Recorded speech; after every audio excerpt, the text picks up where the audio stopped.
Do you ever walk out of IEP meetings and you have all this paperwork?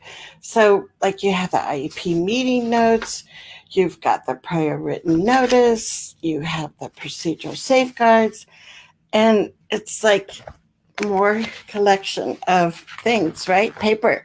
And then you get home and you check your email and you've got more electronic documents attached to emails.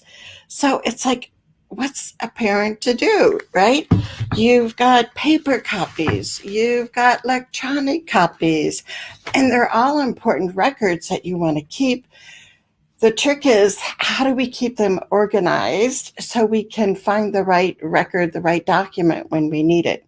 And that's what we're going to be talking about today. I'm going to be giving you, which way, 5 tips in 10 minutes about how to make this nice, comfortable digital home for your child's records. And if you are new to our trainings, I am Charmaine Tanner. I help parents advocate for their children so they get the inclusive education that they deserve, without parents feeling so alone and overwhelmed, because I know what that feels like. And I can do this with our weekly trainings here on Facebook and also working with families one-to-one.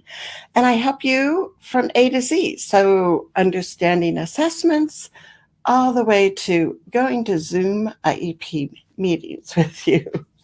And we've had our share of Zoom IEP meetings, haven't we? But today we're talking about records. So our first tip of the day, oh, and also make sure you say hi, because after we go through our tips, then we're going to be answering questions that you have, okay? So 10 minutes of tips and then time for Q&A. Our first tip is to create a folder for your child's records, either on your computer, in the cloud, depending on how your computer is set up. Some people have it where whatever folder and files they save on their computer is automatically saved in the cloud. Some people prefer to use things like Google Drive, OneNote, Dropbox, Evernote. So it depends on what your preference is, but you want to have a safe, secure place that you can keep all of your child's records. And I will show you how we can keep those all chronologically organized, which is even the best thing, I think. So create that folder, and let's see. The second thing is to request electronic copies of any record. So yeah, you might have walked out of that meeting with paper copies of the meeting notes or a paper copy of their prior written notice, but go ahead and ask that they also email those documents to you, because you want to have as many electronic copies, so you will be, keeping them all on your file system in your computer on the cloud. If you don't have some important papers, if you don't have electronic copies of them, there are 3 different bonuses I'm going to be giving you this week. So if you get my weekly emails, you'll get the bonus of, I'll send you a list of what is considered educational record. So like, what can you, ask for? And I have a template for an email if things are real friendly with your school and you just need to ask for a few documents. You can use this quick email template that I'll send you. And then the third bonus you get if you get our weekly emails is a more formal, get the attention of the school district when things aren't going so smoothly at school and you want to be a little bit more formal with your request. I have it as a fillable PDF, so it makes it great. It's easy to go in there and type things and individualize it for your circumstances. And like I said, you'll get those. If you don't get my weekly tips what I do is I have show notes from the show and then additional resources. You can go to iep.today/weekly adv tips and get signed up. I'll be scheduling the email to go out tonight. So if you want to get these bonuses for our electronic records show, then go ahead and sign up soon today. So if you have those paper copies, and sometimes they're from like an older school district where, a previous school district, and there's not a way to get an electronic copy. So, you can use your phone. There's a lot of free apps where you can use your phone to scan. You can use your own camera on your phone. And if you have a printer at home that also scans, you can use that. The whole idea is to find a way to scan those paper records so you can get them filed electronically. Some libraries often will have printers and be able to help you scan documents there. So take advantage of those kinds of services in your community. But the big thing is you want to, I would say have at least the past 2 years of your child's records in electronic form on your computer, backed up in the cloud. The fourth tip I have is the one that is like the most helpful that I learned from an attorney. And this is how you name your documents. And so for this tip, you want to use the date and you want to use it in a specific form. You want to have the 4 digits for the year and then a dash, the 2 digits for the month, a dash, and the 2 digits for the date that report or document was created, and then the name of it, like IEP or, meeting notes, whatever. But the trick is when you get in the habit of saving all your child's records with this, naming format with the year, the month, the date, and then the name of the document, it makes it so much easier for you to have all of these records chronologically. And let me just show you here. So I took, so this is a screenshot, and so you can see it will have the oldest record first, and that's how I like to categorize things. And then as you add new documents, and you could be adding a document from 2018 when it gets, inserted into your folder, it will automatically put it chronologically. So the reason why you want to have things chronological from the oldest to is because sometimes you wind up having to write a state complaint, and you need to give the complaint officer a file of your evidence. And whenever you're giving a complaint officer, an attorney, copies of your child's records, you want it to be telling a story, and you want it to go from, like I said, the oldest record. And if you're just starting now, I would just go back 2 years. Don't go back to the birth of your child in your notebook. But just go back 2 years. And that tells that story. This was the IEP meeting that we had 2 years ago. These were the comments we made. These were the changes that were or weren't, made to the IEP. These are the progress notes. So all of those documents are going to be organized chronologically if you follow this kind of naming format. And it makes it super easy. If then you have to share it paper-wise, to go ahead and print these out, and you'll be printing them out in the right chronological order. And believe me, believe me, this will save you a ton of time. So if you have questions, make sure you're putting them in the comments, and we'll get to those in a minute. The other thing, the fifth tip that I wanted to share with you is to make sure that you also have an email folder with your child's name on it, and all the school emails get put in that folder. And I know a lot of times we can, we're pretty good about as soon as we finish reading the email, if we don't have to respond, we, move it to the right folder in our, email list there.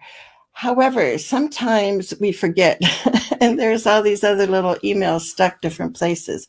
Or the other thing is when you send emails to the school, after you send that, you also want to move that to your child's folder in your email. So you'll have emails that you got from school in that email folder, and you'll also have emails that you sent the school in that folder. If there's any attachments that you send or any attachments that the school sends, make it a habit to download those and put those in that electronic folder on your computer or in the cloud, so you're always adding new information there. So those are our 5 tips in 10 minutes. I think we might have gone over a little bit. Just a reminder, if you want to get the show notes from today's show, where I review the tips and give you additional resources, plus you get those bonuses of email letter templates of how to ask for your child's records, and a specific list of 28 different things that can be considered your child's educational records, like emails from the staff to other staff members. If they mention you or your child, that is an educational record you can request copies of. So those bonuses will be coming out tomorrow morning. So if you're interested, go sign up and let's see what questions you have. Hey, Karen, how are you? Christy. I know Christy's kids started school this week. So what about the rest of you? Did you start school yet? It's like, gone are the days that school doesn't start until, after Labor Day, right? Amy, how are you? Tamara's here. How are you guys in MC? MC said, great tip about the dates. Yeah, it just is surprising to me, but it makes a world of difference if you use that naming format. So that's the best thing, right? Angela in Arizona, she said it's the second week of school. It's amazing, isn't it? Karen, and I think are you in Texas? All of a sudden I forgot. They start on Monday. Amy, oh, good. I just organized personal papers early this week when we had 2 rainy days. Now the digital move. Thanks for your reminder. Yeah, that's the thing. It's it's always a task, right? And, it's one of those things that if we can keep up with it, every time we get an email or a new document, it's great. But in the real world, sometimes that doesn't happen. So, if you can pick, a day of the week, if you can pick the beginning of every month or whatever, to just do, a search in your email box for all the emails you sent to the school, move them over to that folder. Any attachments, move to your folder in the cloud. Somehow on a regular basis, stay up with that, because your mind and your body will thank you. Because if you come to a point where there's, a more serious dispute and you need all that paperwork, you will be thanking yourself immensely that you got organized to begin with. And Amy, I think we started September 1, 2. I'm in denial and will likely keep home again. I know. And that's the other thing I was wondering because, I think we just had high hopes that things were going to go back to kids being in school all the time. And now it just kind of seems like we're starting to get some announcements from school districts saying, they're starting to change some of the information. So, what about that? Virginia, hey, she is in Connecticut. And Virginia, have you guys started school out there? Oh, here it is. She said, oops, we start August 30th. So, yeah, I know some districts around here and some charter schools, it seems, start a little bit earlier. Some of the bigger districts some start next week, some the week after. So, yeah, pretty much it seems like everybody gets started anymore in the month of August instead of September. But what are your tips? Because now is the time for you to ask all those questions that kind of keep you up at night. And the floor is open. So, what I've tried to do is kind of change the format of our weekly shows. If we don't have a guest, I'm just going to do 5 tips in 10 minutes about a certain topic. And then we get a chat about what's important to you. So, thanks for being here live. And who wants to ask a question? A question. I did have a parent recently that we were talking, and speaking of little state complaint notebooks, about in her state, they have the state complaint, documents. They're listed on the State Department of Education's website. And some states don't. And it's because that's not required.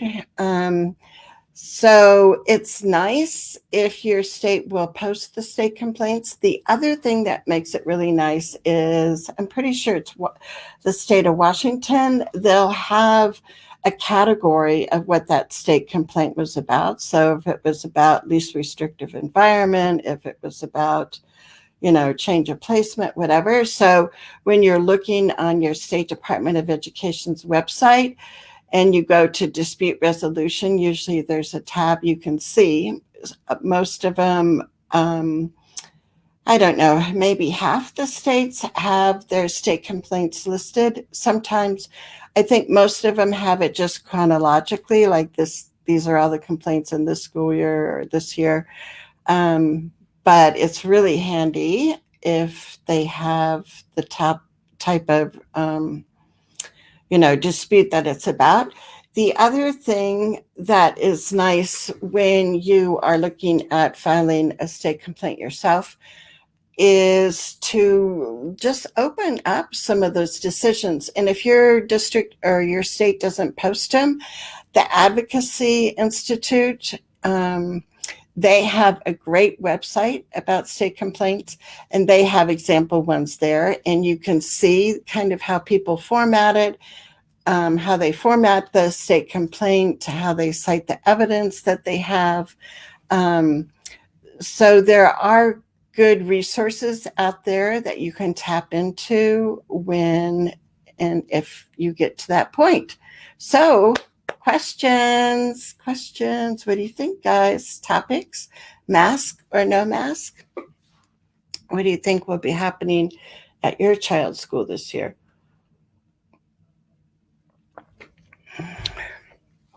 I know our grandkids start back next week. Their school is mask optional right now.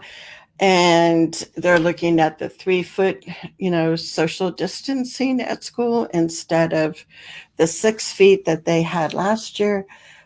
So I think that, will help some, but I think it's going to be in flux. And unfortunately, I think it might be like last year that almost every couple of weeks something gets changed as far as the plan. So keep your ears to the ground and just kind of keep in touch with your district as to what they're going to do. So Virginia has a paperwork question. All right. How long do you suggest we keep paperwork? What is the top priority? I have docs back to PPCD. That's 11 years.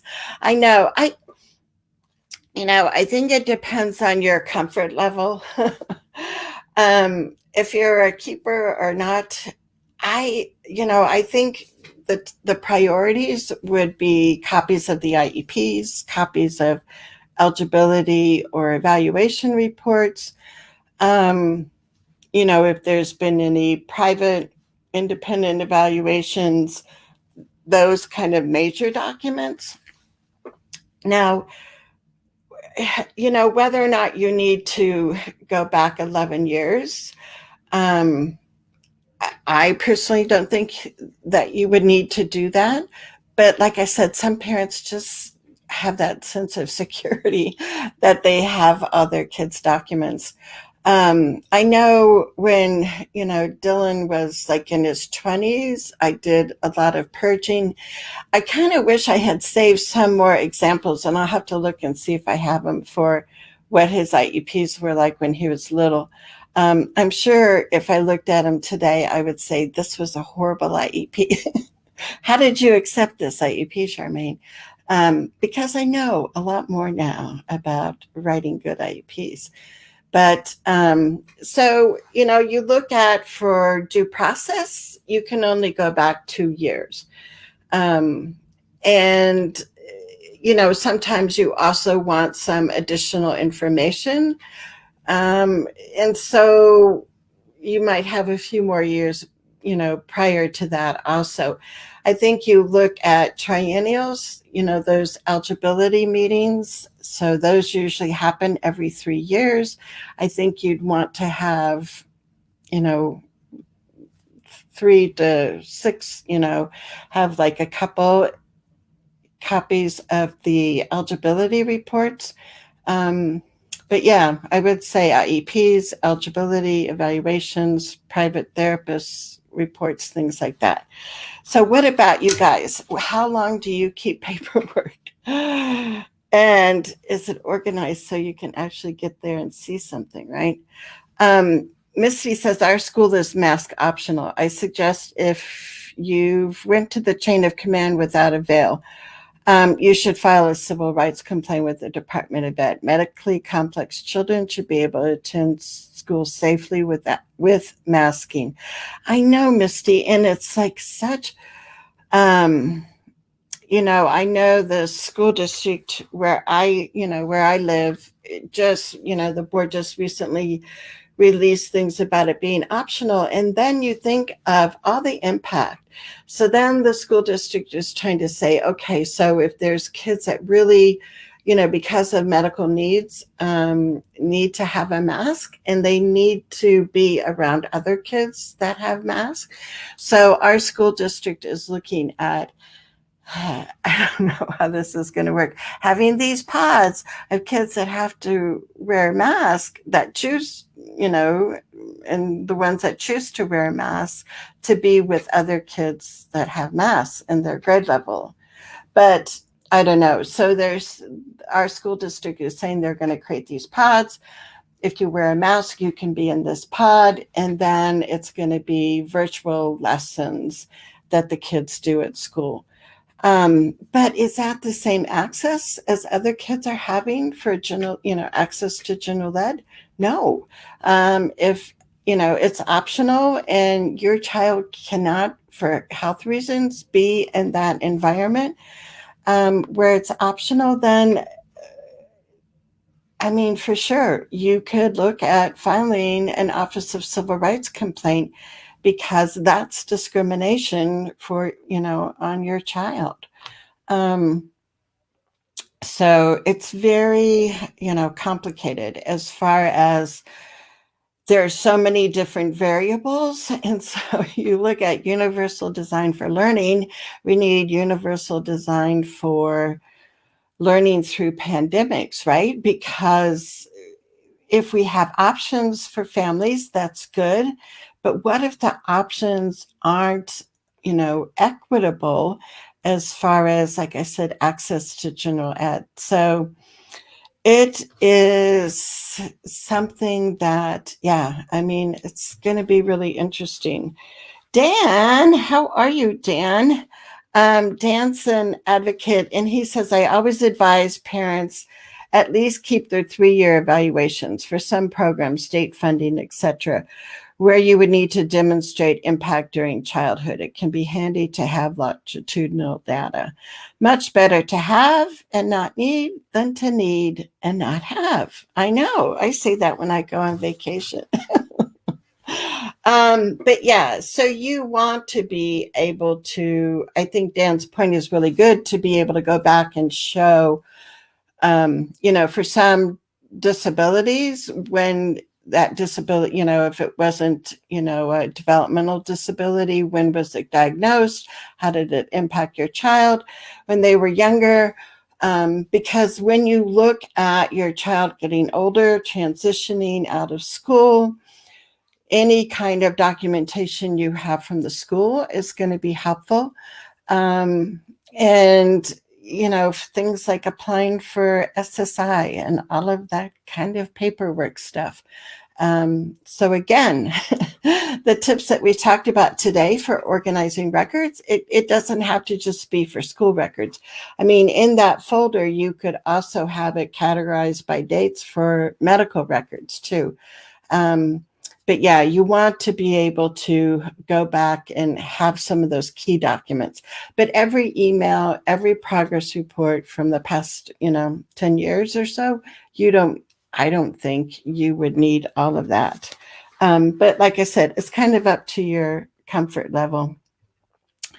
Dan says it's tricky to make policies around masks that allow for the inclusion both of medically fragile students who need masking of everyone and students with sensory integration needs that prevent mask wearing. I know, almost mutually exclusive situations where no matter what, someone will have a valid civil rights complaint. Yeah, and that's the thing, right? Because just as your child may have a strong need for only to be around students and staff that are masked, there are those students that, because of sensory physical needs that they have, they can't wear a mask. So yeah, I don't know. I know some families, like Amy was saying earlier, looking at still like homeschooling, having your child at home. I think a lot of school districts are still offering like virtual academies where your student can be home but tap into, the virtual learning. And we know that works for some kids and it doesn't work for other kids. So it's a very interesting time. And for us to be able to think outside of those boxes and how can we provide this rich, inclusive education for everybody during this health crisis, right? Amy says, would you say that it'd be safe to digitalize everything older than 2 years and get rid of papers, just keeping the most recent 1 to 2 years? Yeah, I mean, that's the thing too. I mean, you can kind of mix and match this, right? So, if there's something that, was previous, like those IEPs or those evaluation reports, yeah, you could digitalize those. I really think you want to digitalize everything, even the new documents. And I'm still like one of those paper persons. But I also have known that I have to move to doing things electronically also. So I'm kind of in, one foot in both.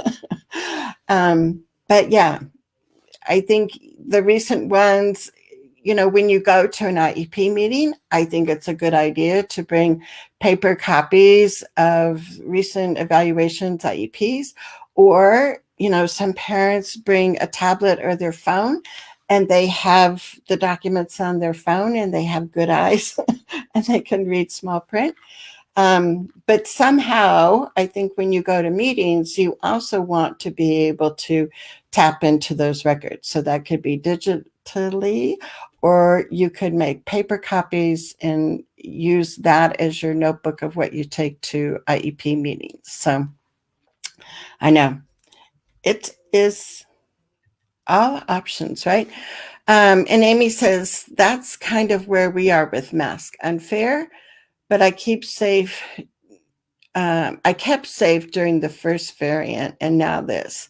I know yeah. I mean, I was thinking things were going to get much better, and um, I don't know.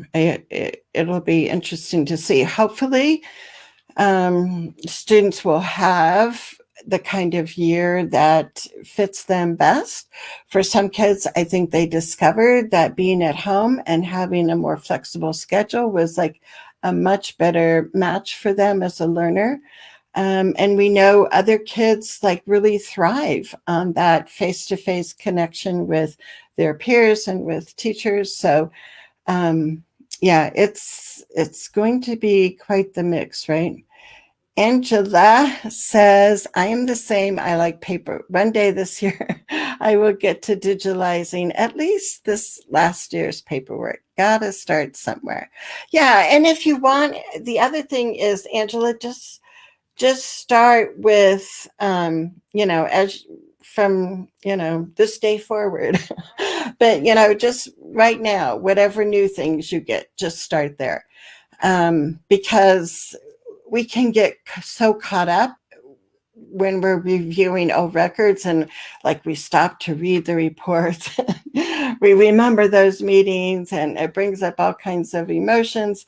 So if we can just get in the habit of just start today, and whatever you get this week, make sure you digitalize it and then keep up with that. So that's one way that you can do it. Misty, she says, Dan, I agree. We could make a mask mandate unless medically unable to wear. That would lower the risk. I'm tired of keeping my kid at home. He wants to go to school. Yeah, so that's the thing. I mean, we need different thinkers, right? Coming up and working with your school board, if they have like a district committee working on what the mask policy is going to be, to make sure that there's parent and student input in those district committees. I think most districts are making it district-wide decisions. Sometimes there's a little bit of difference between what's required for elementary kids because a lot of them won't be vaccinated to the older kids that might be vaccinated. So yeah, having some exceptions, then that gives us some more flexibility, right? Where kids can be together. And then again, the bottom line is, right, it's going to have to be up to the parents to make a decision if, what their comfort level is. Karen says, we left for virtual public school before 2020. Best decision we made for our child. Yeah. So tell us, Karen, so how has that been better for your child? I know for some kids, virtual was really great. They got so much more accomplished in a shorter amount of time than spending a full day at school. Then they had, time in the morning or time in the afternoon to do more interest-based projects. So tell us, Karen, how has it worked out better for your child? Because I always find that neat that kids have that choice. And for some kids, it works out better. Angela says, second week open, and our district is quarantining. Many kids are ready for 10 days for close contact exposure. It's going to be a long year. Yeah, I just had a friend in California where her son was, at a summer camp, and there was a student that tested positive, and now they're doing, everybody's quarantine their children, their family for 10 days because of that contact. So I don't know, maybe, I don't know. Is this going to be the new normal? Oh, um, Karen says no bullies. 21st century kid loves virtual. Yes. Yeah. Think about that. Think of how much more relaxed and confident your child would be if they don't have to experience that bullying at school anymore. So that's great. Um, Amy says virtual public school, please share.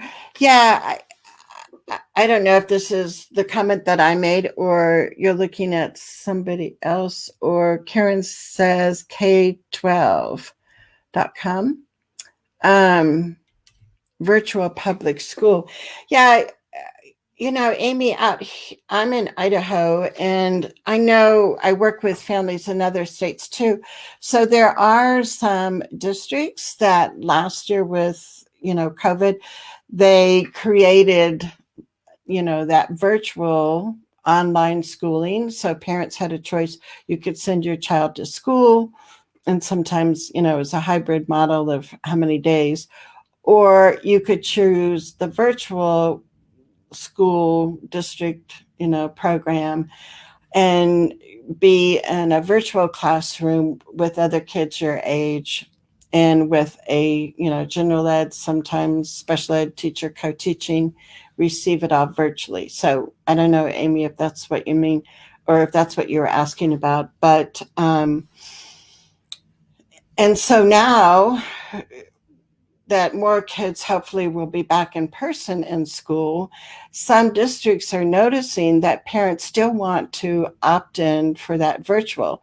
So they're keeping that virtual option open to families now. So I think that will be good, because that's another option for people. For some families, when the parents are working, it's like, this isn't going to work for us, right? So yeah, there's got to be those different options. And Karen says there are many options. Check with your state education agency. Yeah, and you'll find some really good information if you go to your State Department's website. Um, a lot of them have right on the front the banner of, COVID updates or whatever. Um, but yeah, the big problem is, I think what Misty brought up is, how do we make this equitable, and how do we not, punish some students who need to be in a, you know, cleaner environment than others by saying, well, because of the option, we can't guarantee. Um, so yeah, it's a dilemma. But what else? What other back to school questions do you have? Um, do you have some wonderful examples of about me profiles that you're sharing with your teachers this year? How do you update and communicate with the teachers at the beginning of the year?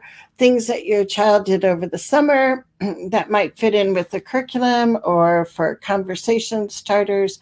How do you make that bridge between, last year and now coming back and most likely having new teachers, right, for a new grade, new school building?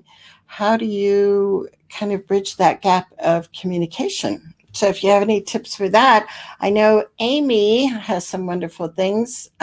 We had done a show together where we talked about Amy's program. So Amy, if you can put in, I don't know, maybe your link tree link so people can get in touch with you. But Amy's got a great program of collaborating with the staff ahead of time to write IEPs, to come up with a student presentation that is not only about your child and what they do well and their strengths and their specific needs, but also resources for teachers. So Amy has done a great job of laying all of this out for you. Yes, so here's her link tree.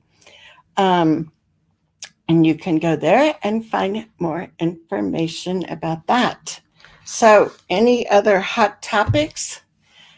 Or we can wind up the show and we can all run to our computers and start digitalizing our documents. And so I just want to remind you, if you don't get my weekly emails, I usually have been trying to do Friday show notes and resources so you can get it tomorrow.